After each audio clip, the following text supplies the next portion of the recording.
오늘의 주요 뉴스입니다. 경남 산청 하동 산불이 213시간 만에 진화되면서 영남권을 핥힌 대형 산불이 열흘 만에 모두 꺼졌습니다. 고온 건조한 서풍이 예고돼 재발화 우려가 나오는 가운데 잔불 정리까지는 최소 일주일 이상 걸릴 전망입니다. 민주당은 한덕수 권한대행이 내일까지 마은혁 헌법재판관 후보자를 임명하지 않으면 중대 결심을 하겠다며 재탄핵을 시사했습니다. 국민의힘은 명백한 내란 자백이자 국헌 문란이라며 이재명 민주당 대표 등 72명을 오늘 고발하겠다고 맞받았습니다. 주가가 떨어질 것으로 보고 없는 주식을 빌려서 팔아 시세 차익을 얻는 공매도가 오늘 1년 5개월 만에 재개됩니다. 국내 주식시장에 어떤 영향을 미칠지 관심이 쏠립니다. 배우 김수현이 오늘 기자회견을 열고 고인이 된 배우 김세론이 미성년자였던 시절 교제했다는 의혹에 대해 직접 입장을 밝힙니다. 시청자 여러분 안녕하십니까? 영남권을 휩쓸었던 대형 산불이 드디어 모두 꺼졌습니다. 경남 산청과 하동 산불의 주불이 산불 발생 열흘 만인 어제 잡혔습니다. 이번 산불은 무려 213시간 넘게 계속돼 역대 두 번째로 긴 산불로 기록됐습니다. 하지만 산불의 잔불까지 모두 정리하려면 시간이 더 걸릴 것으로 예상되는데요. 뜨겁고 건조한 바람이 더 불 것으로 예보돼 불씨가 다시 살아날 수도 있는 상황입니다. 오늘 첫 소식은 전민석 기자가 보도하겠습니다. 지난 21일 시작된 경남 산청 산불의 주불이 213시간 34분 만에 잡혔습니다. 산청 산불은 지난 2022년 경북 울진 산불에 이어 역대 두 번째로 길었던 산불입니다. 산불 현장이 길도 없는 깊은 골짜기였던 데다 1m 가까이 쌓인 낙엽층 아래로 불이 번지는 바람에 불길을 잡기가 어려웠습니다. 산불 진화 헬기로 많은 물을 투하했으나 불이 낙엽층 아래에 있기 때문에 꺼진 산불이 다시 되살아나는 일이 반복되었습니다. 산불 관리는 어제 오후 1시부터 뒷불 감시 체제로 전환됐습니다.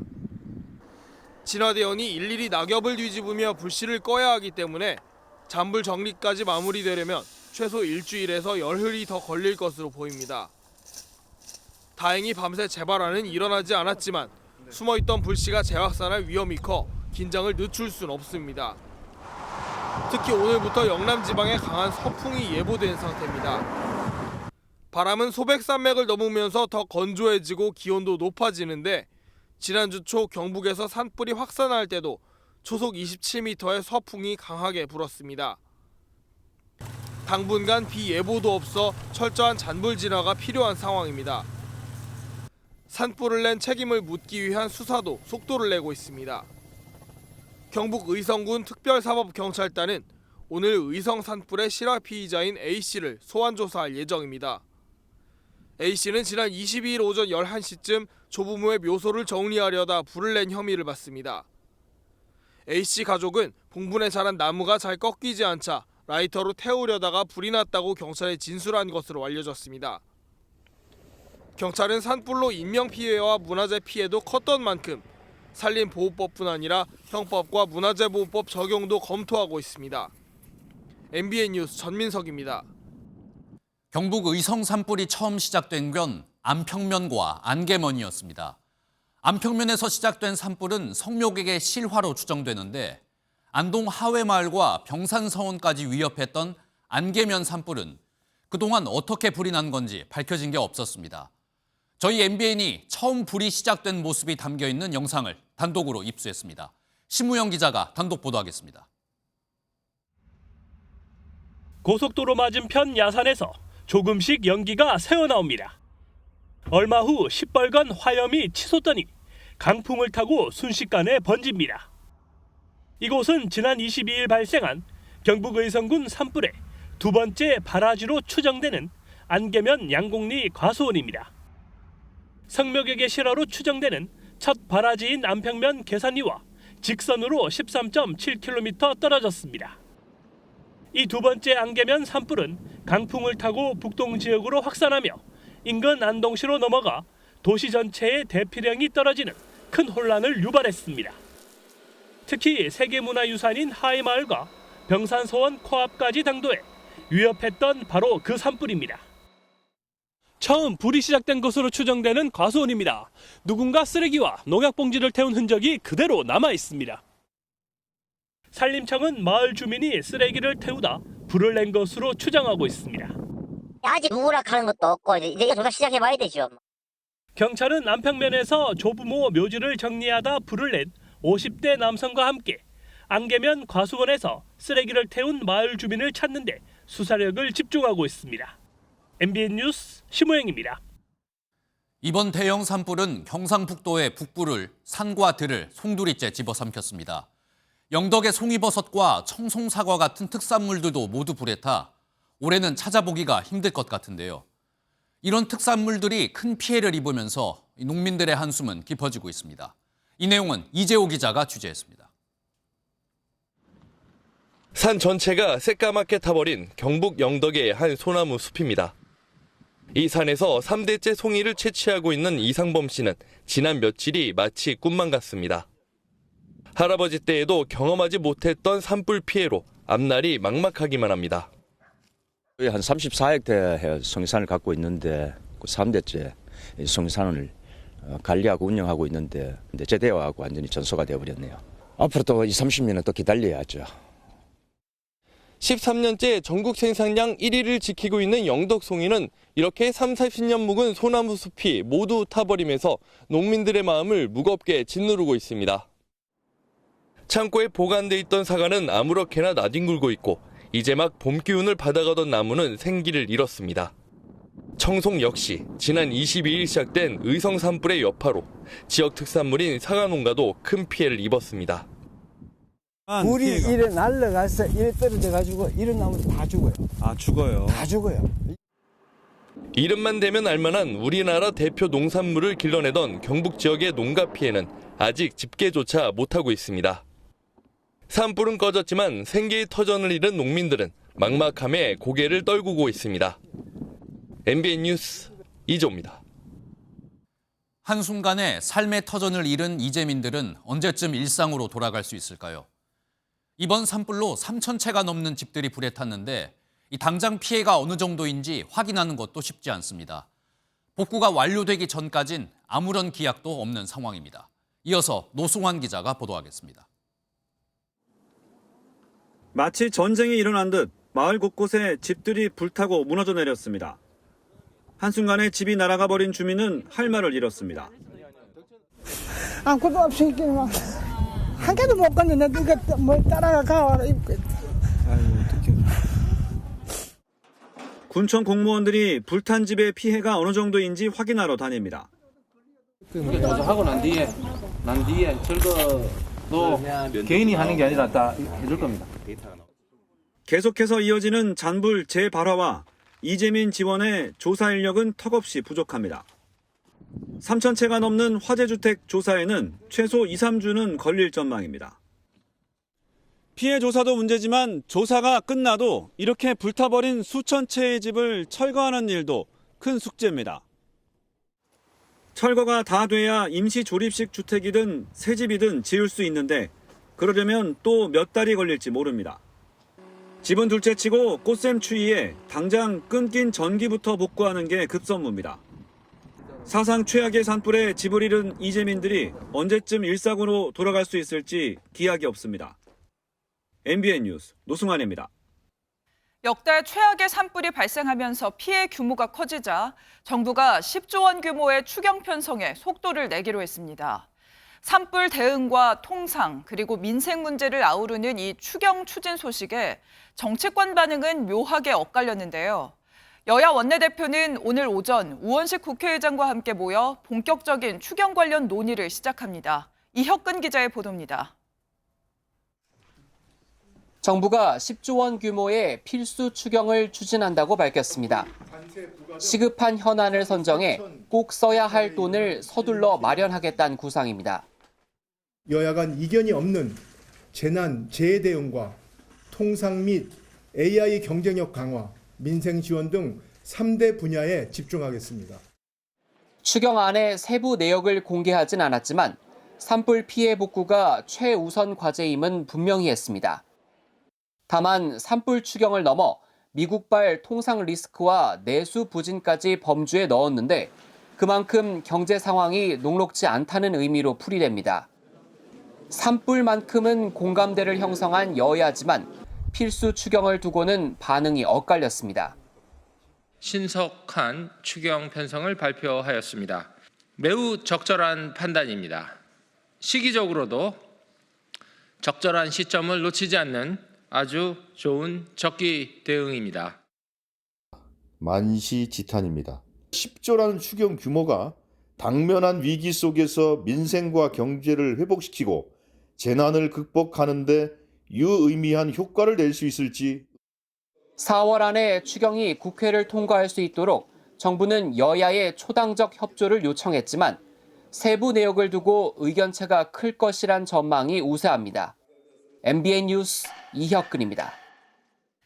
최근 불거진 사생활 논란에 대해 침묵을 지켜왔던 배우 김수현 씨가 오늘 오후 기자회견을 엽니다. 변호인이 아닌 김수현 씨가 직접 본인의 입장을 설명할 계획인데요. 과거 미성년자였던 김세론 씨와 교제했다는 의혹 등 여러 논란에 대해 어떤 입장을 밝힐지 관심이 집중되고 있습니다. 최희지 기자가 보도합니다. 배우 고 김세론과 교제했다는 의혹이 불거진 지 약 3주 만에 배우 김수현이 공개석상에서 입장을 밝히기로 했습니다. 김수현의 소속사 골드메달리스트는 오늘 오후 서울의 한 호텔에서 김수현과 소속사 법률 대리인이 참석하는 기자회견을 열기로 했습니다. 김수현이 직접 입을 여는 건 지난 10일 한 유튜브 채널을 통해 과거 김세론과의 교제설이 불거진 뒤 처음입니다. 최근 고 김세론 유족 측의 계속된 폭로로 이미지에 타격을 입게 되자 직접 나서 해명하는 자리를 마련한 걸로 보입니다. 다만 소속사는 입장 표명만 있을 뿐 별도의 질의응답은 없을 것이라고 선을 그었습니다. 지난 10일 고 김세론 유족은 김수현이 군 생활 중 보냈다는 손편지와 사진 등을 공개하며 김수현이 고 김세론이 미성년자 시절 교제했다고 주장했습니다. 또 공식 기자회견 자리에서 두 사람의 SNS 대화 등을 추가로 공개하며 미성년자 시절 교제에 대한 입장을 거듭 촉구해왔습니다.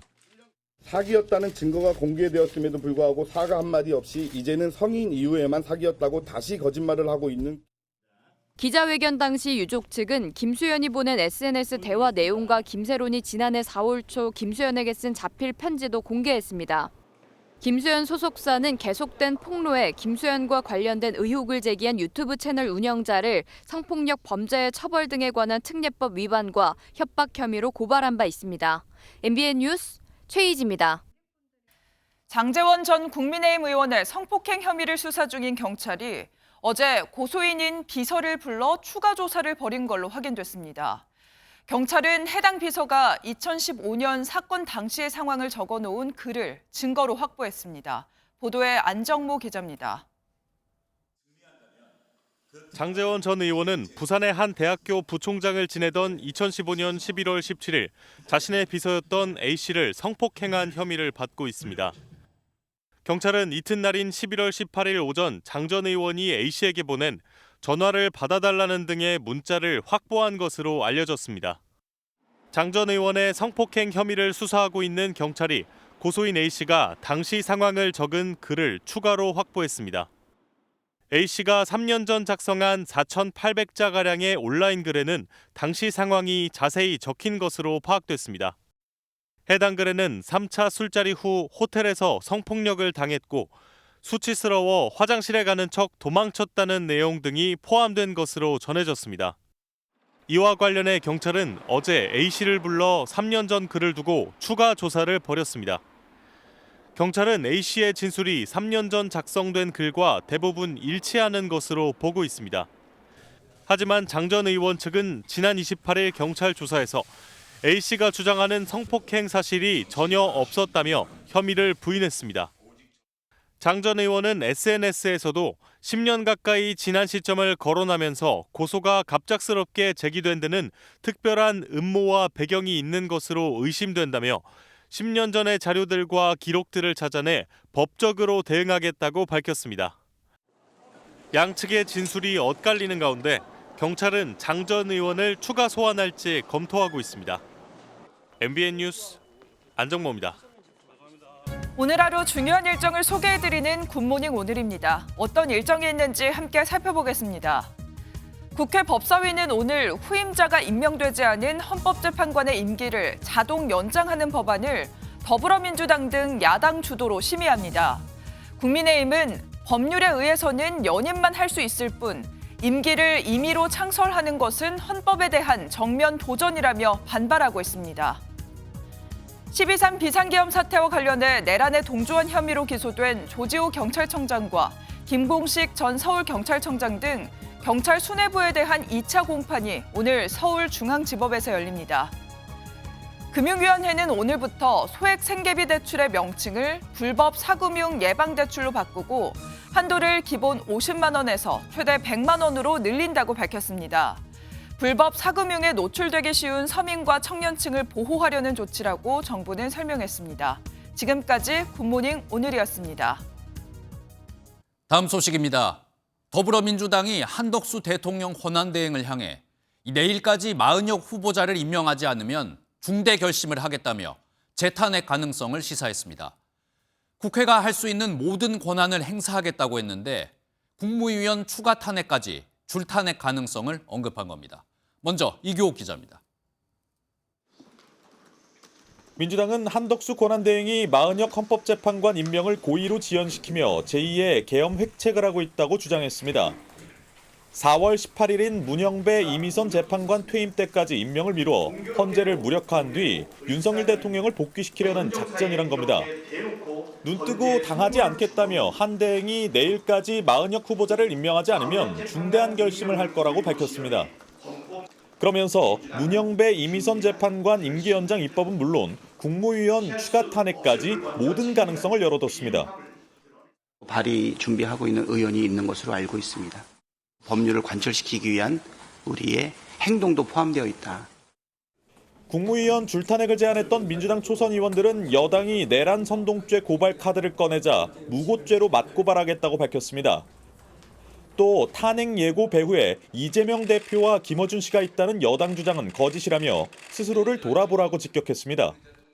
국민의힘이야말로 전광훈과 내란 속의 윤석열의 지령과 승인을 받고 있나 봅니다. 당이 한덕수 대행과 여당 때리기에 집중하는 사이 이재명 대표는 SNS로 헌재에 빠른 선고를 촉구했는데 우주의 무게만큼 무거운 짐을 지고 계실 거라며 헌재를 달래는 듯한 표현을 사용했습니다. MBN 뉴스 이규옥입니다. 앞서 보신 민주당의 줄탄핵 경고에 국민의힘은 사실상의 내란이자 국헌 물론이다 강하게 비판했습니다. 민주당이 국가적인 재난 속에서도 무작정 정부를 마비시키려 한다며 민주당에 맹비난을 퍼부었습니다. 국민의힘 반응은 이기종 기자가 전하겠습니다. 국민의힘 초선 의원들이 맞불 기자회견을 열었습니다.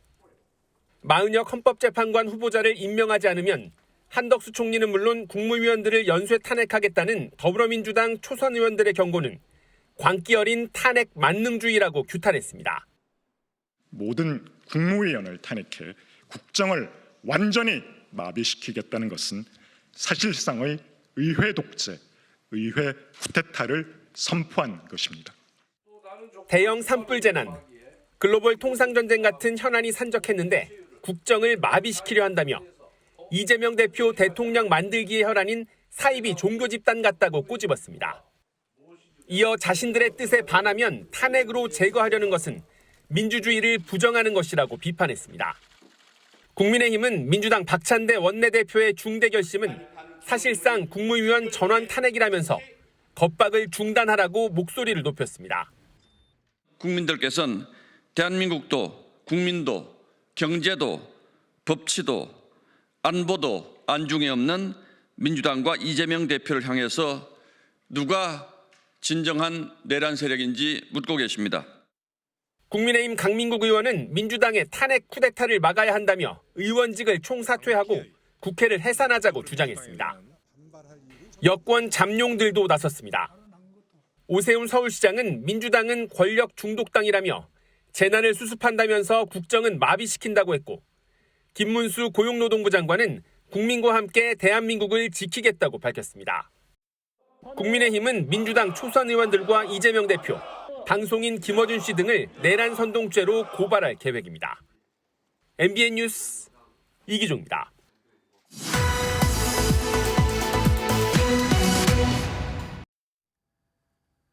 오늘 뉴스 돋보기는 정치부 장가희 기자와 정치권 소식 자세히 짚어보겠습니다. 어서 오십시오. 장 기자, 일단 민주당에서 국무위원들을 연쇄 탄핵하겠다는 이야기가 나왔습니다. 이 이야기의 배경부터 짚어주시죠. 네, 우선 지난 28일이었습니다. 민주당의 초선 의원들이 마은혁 헌법재판관 후보를 30일, 그러니까 일요일인 어제까지 임명을 하지 않으면 국무위원들을 줄줄이 탄핵하겠다고 경고했습니다. 그런데 앞서 보신 것처럼 어제 박찬대 원내대표가 중대 결심은 하겠다라고 하면서도 이 초선 의원들처럼 줄탄핵, 총탄핵에 대해서는 입장차를 보였습니다. 그랬더니 초선 의원들도요, 살짝 발을 빼긴 했습니다. 민주당 지도부는 줄탄핵을 한 번도 이야기한 바가 없습니다. 의원들이 여기에 대해서 얼마나 적극적으로 참여하고 있는가, 이걸 보여주는 결기에서. 네, 말씀하신 것처럼 민주당이 강경 모드로 나갔다가 역풍을 우려해서인지 약간 살짝 발을 빼는 모습을 보이는 것 같습니다. 그런데 민주당 이렇게 마은혁 후보자 임명에 왜 이렇게 집착을 하는 겁니까? 지금 대통령 최종 변론이 34일이 이미 지났는데 아직까지 헌법재판소가 선고를 안 하고 있잖아요. 그러니까 야권에서도 인용 5명, 기각 또는 각하가 3명인 것 아니냐, 이런 추측까지 나오는 상황이고요. 여기에 다음 달 18일 문재인 전 대통령이 임명했던 문형배 그리고 이미선 재판관마저 퇴임을 하게 되면 헌법재판소는 6인 체제가 됩니다. 또 이 두 재판관이 빠지면 여기는 윤석열 대통령 몫으로 채워져야 하고요. 그러니까 민주당은 그 전에 마은혁 후보자를 임명해야 확실한 인용 결정이 가능하지 않겠느냐, 이런 취지로 보이고 있습니다. 네, 그렇다면 만약에 민주당이 실제로 줄 탄핵에 나서게 된다면 국무위원들을 한 명씩 탄핵하는 겁니까? 아니면 한꺼번에 다 탄핵을 하겠다는 겁니까? 지금까지 나온 시나리오는 우선 한덕수 권한대행을 탄핵을 하고, 그리고 최상목 경제부총리를 탄핵하고, 이후 임명 여부를 보면서 국무위원 한 명씩 탄핵을 이어가겠다는 겁니다. 이게 궁극적으로 봤을 때 국무회의를 열 때 필요한 인원수를 못 맞추게 무력화시키겠다는 건데요. 사실 쉽지는 않습니다. 탄핵소추 발의와 표결에 걸리는 시간까지도 계산을 해보면 정말 미친 듯이 탄핵소추를 해도 서너 명 할까? 네, 그래서 아예 이 동시 탄핵, 무더기 탄핵, 이 얘기가 쉽게 사그라들지 않고 있는 겁니다. 여기에 민주당은 이미선, 문형배 재판관 임기를 연장하는 법까지 추진을 합니다. 네, 방금 민주당이 재판관 임기 연장 법안을 추진한다고 말씀하셨는데 네. 이 재판관들의 임기는 헌법에 명시가 되어 있지 않습니까? 이게 현실적으로 가능성이 있는 겁니까? 좀 어려울 것으로 보이는데요. 사실 이 헌법에 헌법재판소 재판관 임기는 6년으로 한다, 이렇게 명시가 되어 있어서 법 개정이 아닌 헌법 개정 사안입니다. 100번 양보해서 야당이 다수니까 이게 국회에서 처리는 돼도요, 거부권을 행사할 수 있는 법안입니다. 다만 아까 언급했던 이 국무회의 무력화 시나리오, 그러니까 국무위원을 줄 탄핵하는 상황이 변수가 될 수 있는 겁니다. 지금 국무위원이 16명이 남아있는데 11명이 모여야 국무회의를 할 수 있거든요. 그런데 연쇄 탄핵을 해서 국무위원이 10명 이내로 줄어들게 되면 국무회의를 열 수가 없고, 이러면 거부권을 행사할 주체가 없으니까 국회의장의 선포만으로 법안들이 시행될 수 있다는 게 야당의 주장입니다. 네, 그렇다면 야당의 주장처럼, 그럼 야당의 주장에 따른다면 야당이 단독으로 통과시키는 법안은 모두 법안이 통과된다는 이야기인데 이 부분은 현실성이 있는 겁니까? 지금 여권의 주장에 따르면 사실 또 그렇지도 않거든요. 첫 번째 이유는 지금 국무회의의 의사 정족수가 구성원의 과반수입니다. 이 규정은 대통령령이기 때문에 국무회의를 통해서 바꿀 수 있다는 게 여권의 주장입니다. 그러니까 국무회의 개의 요건을 구성원 과반수가 아니라 구성원 2인 이상으로 고치면 된다는 거죠. 국회 다수당의 탄핵 추진을 막을 수는 없지만 국무회의 무력화만큼은 막을 수 있다는 게 국민의힘의 생각입니다. 또 헌법에는요, 국무회의 심의 대상에 법률안 거부권이라는 게 명시되어 있지가 않고, 거부권 행사는 대통령의 고유 권한이기 때문에 국무회의가 열리지 않아도 거부권 행사는 가능하다는 게 여권의 반박 논리입니다. 하지만 이것도 해석의 차이가 좀 있기 때문에 당분간은 진통이 예상됩니다. 네, 대통령 탄핵 심판 선고가 늦어지면서 여러 가지 시나리오가 나오는 것 같습니다. 오늘 말씀 여기까지 듣겠습니다. 지금까지 정치부 장가희 기자였습니다. 헌법재판소의 윤석열 대통령 탄핵 심판 선고가 4월로 넘어가면서 헌법재판관 퇴임 문제가 막판 최대 변수로 떠오르고 있습니다. 이번 주엔 선고 기일이 잡히지 않을까 하는 관측이 나오고 있는데 과연 헌법재판소가 평결에 돌입할 수 있을지 관심이 쏠리고 있습니다. 보도에 이혁재 기자입니다. 선고 기일은 재판부 평의를 거쳐 추후 고지해 드리겠습니다. 윤석열 대통령 탄핵 심판의 마지막 변론 기일이 끝난 지 한 달이 넘는 시간이 흘렀지만 선고 기일은 여전히 소식이 없습니다. 재판관들의 평의가 끝나지 않고 선고 기일 통지가 미뤄지면서 선고는 사실상 4월로 넘어가게 됐습니다. 이제 최대 변수는 문형배 이미선 헌법재판관의 퇴임입니다. 오는 4월 18일 두 재판관의 임기가 끝이 나면서 8인 체제의 헌재는 6인 체제가 됩니다. 마은혁 헌법재판관 후보의 임명도 불투명한 상황에서 2명의 추가 재판관을 더 임명해야 하는 문제에 맞닥뜨리게 됩니다. 법조계에서는 변수를 고려할 때 두 재판관의 퇴임 이전에 윤 대통령 탄핵 심판 선고가 이뤄질 것이라는 예측이 우세합니다. 노무현, 박근혜 전 대통령의 탄핵 심판 선고가 금요일에 이뤄졌다는 선례 때문에 이번 윤 대통령 탄핵 심판 선고 역시 금요일에 이뤄질 가능성이 제기됩니다. 그렇게 되면 이번 주 금요일인 4일, 늦어도 다음 주 금요일인 11일에는 선고가 이뤄질 수 있습니다. 재판관 퇴임이 예정된 4월 셋째 주 초반에도 선고 기일이 잡힐 가능성을 완전히 배제하기도 어렵습니다.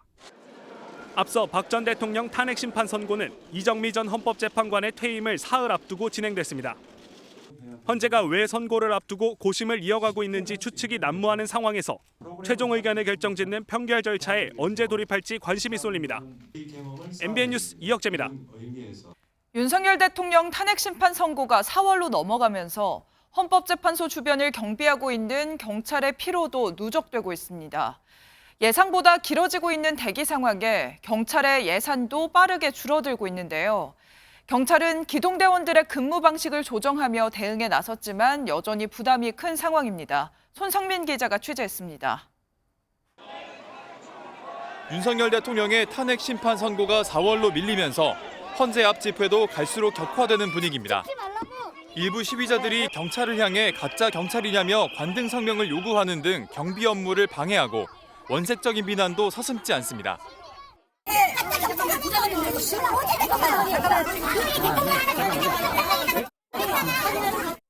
과열되는 집회에 전국 기동대가 서울로 모이는 상황인데 지난해 12월에는 2,000개 부대가 투입됐고 올해도 매달 1,700여 개 부대가 추가로 동원됐습니다.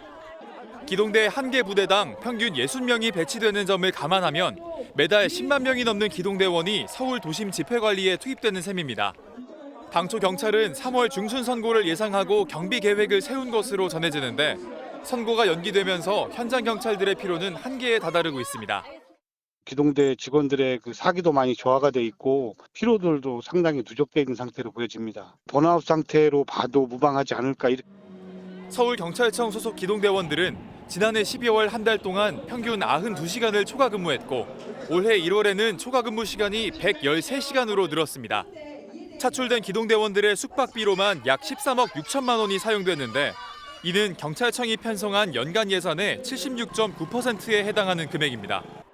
경찰은 늘어나는 체류 비용과 대원들의 피로도를 고려해 오늘부터 상경한 지방 기동대원들이 서울에 머무르지 않고 출퇴근 방식으로 근무하도록 조정할 예정입니다. MBN 뉴스 손성민입니다.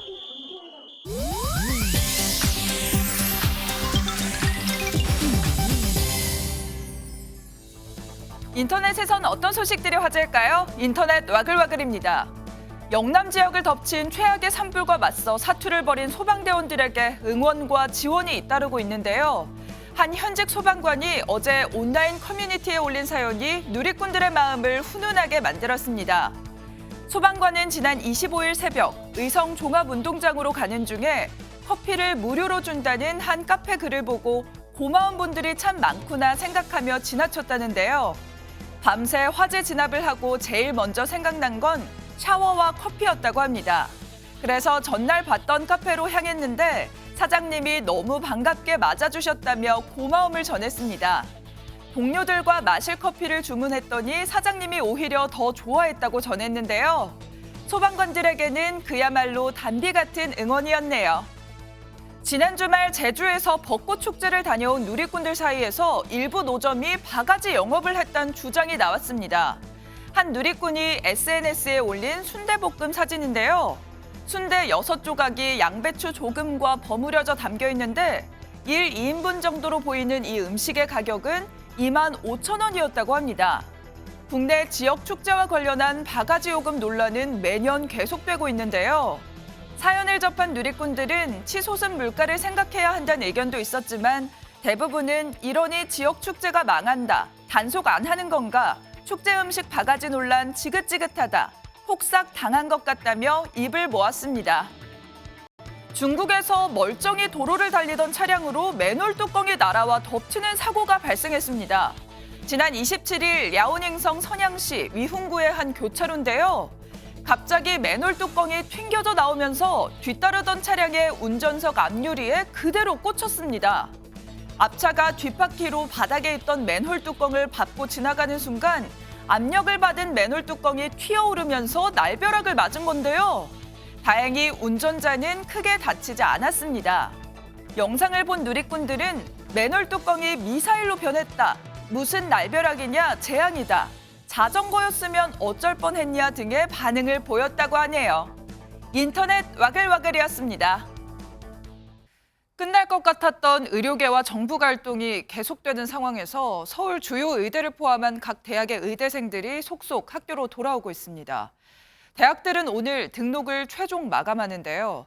내년도 의대 정원을 3,058명으로 동결하겠다는 정부의 약속이 지켜질지 관심이 쏠리고 있습니다. 이 소식은 이혁준 기자가 전합니다. 연세대 의대생 복귀를 시작으로 돌아오기 시작한 의대생들의 등록이 줄줄이 이어지고 있습니다. 서울대에 이어 울산대가 학생 100%가 등록했다고 밝혔고 지방 국립대 중에선 충남대가 처음으로 전원 복귀했다고 알렸습니다. 연세대와 고려대, 성균관대, 가톨릭대 의대도 거의 모두가 돌아왔다고 전한 가운데 최종 복귀 시한은 오늘로 끝납니다. 갈등이 극심했던 충북대와 경희대 의대가 어제까지 등록을 받았고 가천대와 건국대, 계명대 등이 오늘까지 복귀 신청을 받습니다. 교육부는 오늘 전국 의대생 복귀 현황을 취합하고 전원 복귀 여부를 판단한 뒤 이르면 이번 주 입장을 밝힐 전망입니다. 전원은 100%가 아닌 정상 수업을 할 수 있는 수준이라고 설명한 바 있어 2026학년도 의대 인원은 3,058명만 뽑을 가능성이 큽니다. 지금 학생들이 안 들어오는 상황이 1년이 넘었기 때문에 이게 계속 지속된다면 의료 교육의 붕괴까지도 걱정할 그런 지금 위기에 있습니다. 학생들 돌아오는 부분에서 좀 초점을 맞추고. 다만 일부 의대 학생에는 등록 뒤 휴학과 수업 거부로 투쟁 방식을 변경하려는 움직임을 보이고 있습니다. 정부는 수업 참여와 학점 이수를 복귀로 본다고 밝혀 갈등의 불씨는 남아 있습니다. MBN 뉴스 이혁준입니다. 미얀마에서 발생한 규모 7.7의 강진으로 현재까지 1,700명이 넘는 사망자가 발생했습니다. 열악한 장비 탓에 맨손 구조 작업이 사흘째 이어지고 있는데요. 40시간 만에 극적으로 구조된 한 남성의 사연이 전해지기도 했지만 300여 명은 여전히 생사를 알 수 없는 상태입니다. 국제사회는 구조 인력을 급파하는 등 지원의 속도를 내고 있습니다. 이한나 기자가 보도합니다. 구조대원들이 철제 구조물에 낀 한 남성을 간신히 꺼내 곧바로 담요 위에 눕힙니다. 다행히 의식이 남아있던 이 남성은 40시간 만에 극적으로 구조됐습니다. ပြကြောင်းဖြစ်စဉ်မှာဆိုအောက်ဆုံးထဲမှာဒါပိတ်မိနေတဲ့ဒီအမျိုးသားပေါ့နော်24နှစ်အမျိုးသားကအမျိုးသားကိုဒါကျွန်တော်တို့ဒါခက်ခဲနဲ့ဒါအောင်မြင်စွာကယ်ထုတ်ခဲ့ပါတယ်ကျွန်တော် operation ဆောင်ခဲ့တဲ့ကြာချိန်ကတော့ကျွန်တော်24နာရီဖြစ်ပါတယ် 구조대원이 무너진 호텔 건물 잔해 속으로 손을 뻗는 모습도 포착됐습니다. 필사의 맨손 구조 끝에 앳된 얼굴의 소녀는 다친 곳 없이 무사히 가족의 품으로 돌아갔습니다. 사흘째 밤샘 구조 작업이 진행되고 있지만 300명의 생사는 여전히 알 수 없는 상황입니다. 사망자도 하루 새 1,700명까지 늘었는데 미국 지질조사국은 사망자 수가 10,000명 이상일 가능성이 71%라고 예측했습니다. 이번 지진으로 건물 9,500여 채가 무너진 태국 방콕에서도 사망자 수가 18명으로 집계됐습니다. 부실 시공 논란을 빚은 방콕의 33층 건물은 굴착기 등을 이용해 잔해에서 생존자를 수색하는 작업이 이어지고 있습니다. I cannot say that I feel good at all, but we are working around the clock, and the only determination that we have in common is to be able to find the survivors. 이번 지진으로 미얀마의 경제적 손실이 약 147조 원으로 예측된 가운데 국제사회는 구호 지원에 속도를 내고 있습니다. WHO는 현재 시각 30일 미얀마 지진을 최고 등급의 비상사태로 선포했고 한국을 포함한 미국, 중국 등 주요국들도 피해 복구 지원에 나섰습니다. MBN 뉴스 이한나입니다.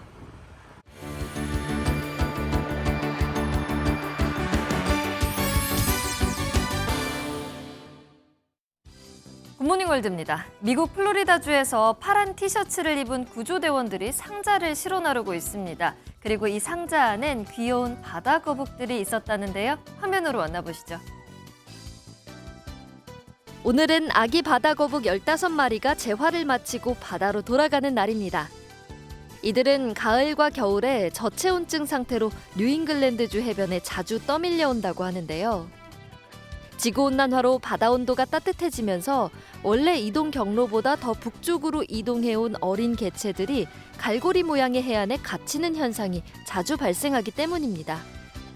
바다거북을 치료하는 미국의 바다거북 병원은 지난해 구조된 바다거북 수가 최소 400마리에 달하는 것으로 추산하고 있습니다. 바다로 돌아간 아기 바다거북들이 더 이상의 위기 없이 건강하게 잘 자랐으면 좋겠네요. 스티븐 스필버그 감독이 1982년 제작한 영화 E.T. 기억하시죠? E.T.의 오리지널 모델이 형상이 경매에 나왔다는데요. 100만 달러 가치를 자랑했다고 합니다. 영상으로 만나보시죠. 공상과학 영화 하면 빼놓을 수 없는 주인공 E.T.입니다. 정확하게는 스티븐 스필버그 감독이 1982년 제작한 영화 E.T.의 모델 엑스트라 테레스티얼이라고 하는데요. 오스카상을 받은 이탈리아 출신의 특수효과 거장 카를로스 람발지가 직접 제작한 E.T.의 오리지널 모델이라고 합니다. 실제 영화에 사용된 이 모델은 다음 달 3일까지 진행되는 경매에서 100만 달러, 우리 돈 14억 원에 낙찰될 것으로 보인다는데요. 단순히 겉모습만 완벽히 만든 게 아니라 특유의 움직임까지 구현했기 때문이라고 합니다. 특별한 가치를 가진 원조 E.T.가 경매에서 좋은 주인을 만나 오래오래 기억되면 좋겠네요. 두바이는 라마단 기간을 맞이했는데요. 어두운 밤거리를 환하게 수놓은 모습이라고 합니다. 두바이로 가보겠습니다. 어둠이 깔린 두바이의 밤. 도심 한가운데 화려한 모스크가 눈에 띕니다. 이 모스크는 시시각각 다른 빛깔로 변신하며 두바이의 밤을 환히 밝히는데요. 해가 뜨고 나서 질 때까지 한 달간 금식을 유지하는 이슬람의 라마단을 기념하며 마련된 이벤트라고 합니다. 대표적 이슬람 국가인 아랍에미리트, 그중에서도 가장 큰 도시인 두바이에서는 라마단 기간이면 도시 전체가 멋진 조명 이벤트로 빛난다고 하는데요. 이보다 더 화려한 라마단이 또 있을까요? 전통과 현대가 어우러진 모습이 정말 인상 깊습니다. 지금까지 굿모닝 월드였습니다. 오늘부터 우리나라 주식시장에서 공매도가 17개월 만에 전면 재개됩니다. 공매도는 주가 하락을 예상해 차익을 남기는 투자 방식인데요. 외국계 증권사들의 불법 공매도 때문에 그동안 중단됐었는데 재개되는 공매도가 우리 주식시장에 어떤 영향을 미칠지 관심이 쏠립니다. 김민수 기자가 보도하겠습니다. 지난 2019년 시민단체들은 서울중앙지검 앞에서 최종구 당시 금융위원장 고발 기자회견을 열었습니다. 주식을 빌리지 않고 주문하는 무차입 공매도를 방치해 개인 투자자와 국내 증시에 막대한 손실을 입혔다는 이유에서입니다. 국민이 공매도로 일방적인 피해를 계속 본다면 우리나라 주식시장의 존재의 가치가 있을까요? 공매도 자체는 불법이 아니지만 외국 투자자들이 무차입 공매도를 일삼으면서 시장이 혼탁해지자 2023년 11월 전면 금지됐습니다. 그런데 17개월 만인 오늘부터 전면 재개됩니다. 문제를 해결할 시스템을 갖췄다는 게 금융당국의 설명입니다. 공매도 투자자가 잔고 정보를 한국거래소에 공매도 중앙점검 시스템에 보내면 한국거래소가 매매 정보와 잔고 정보를 비교해 무차입 공매도 여부를 검증합니다.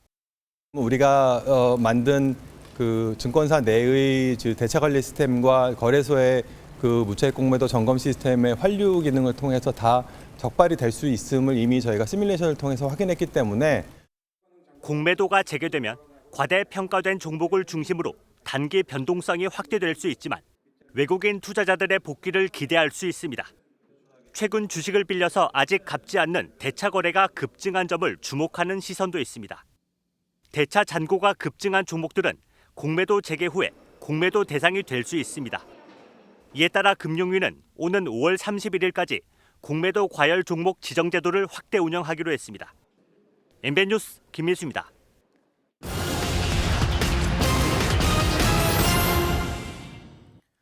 한국과 중국, 일본의 통상장관이 5년 만에 다시 만나 한중일 자유무역협정 FTA 협상 재개를 추진하기로 했습니다.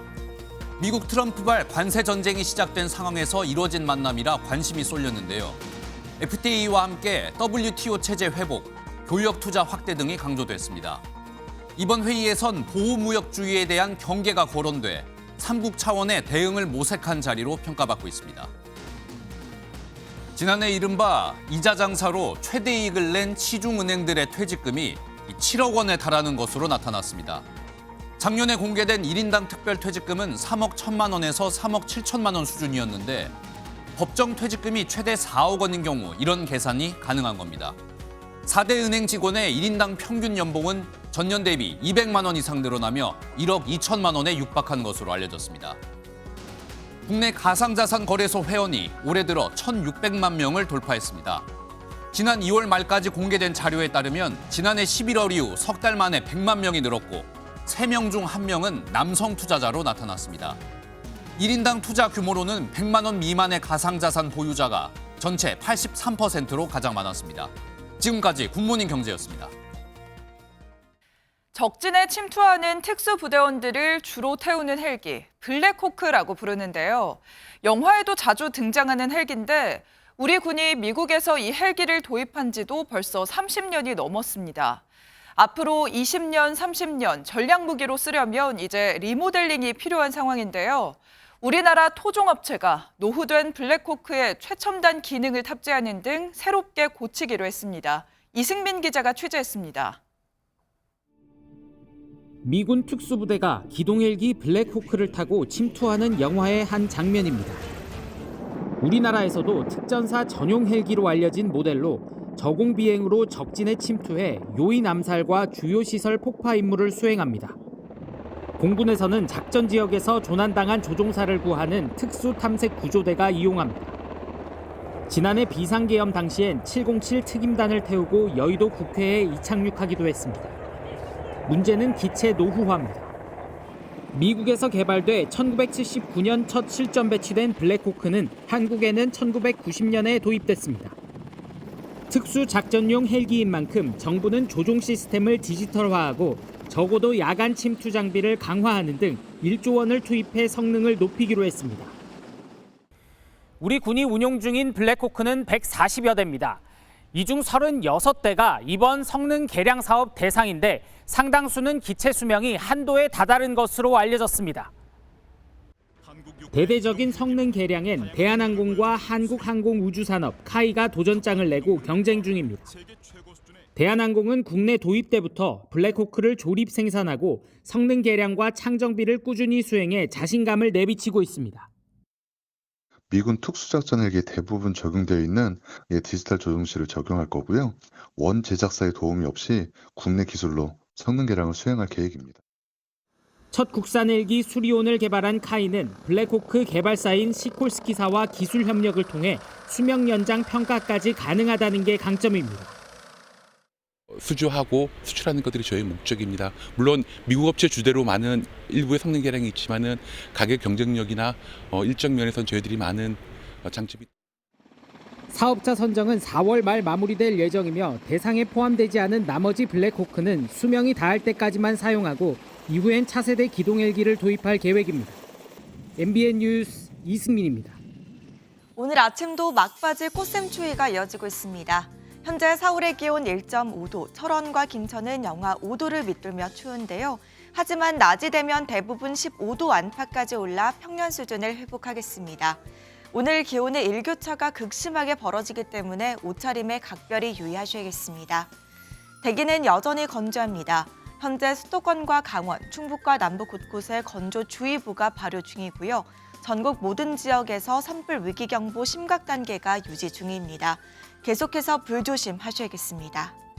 오늘 하늘은 대체로 맑겠지만 오전부터 낮 사이 충남과 전북 서부에는 빗방울이 떨어질 수 있겠습니다.